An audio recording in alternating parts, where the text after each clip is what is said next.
વડગામના ધારાસભ્ય માનની જિગ્નેશ મેવાણી સાહેબ બુટલેગરના જે મુદ્દા ઉઠાવ્યા છે ગુજરાતમાં, હું આ મુદ્દાને ટેકો આપું છું.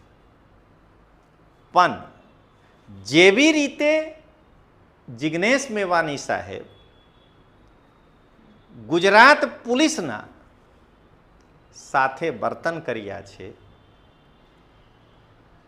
ગુજરાત પોલીસ સાથે જે ભાષાના પ્રયોગ કર્યા છે, શું જિગ્નેશ મેવાણી સાહેબ ગુજરાતની જનતાને એક હલફનામા દ્વારા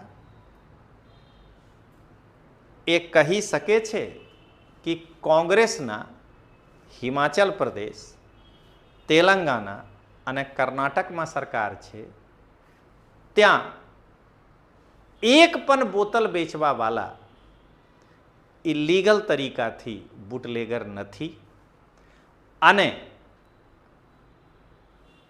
જો તેલંગાણા હોય કે કર્ણાટક હોય કે હિમાચલ પ્રદેશ ત્યાં એક પણ બુટલેગર હોય તો હું ત્યાંના પોલીસના જઈને પટ્ટા ઉતારી લઈશ.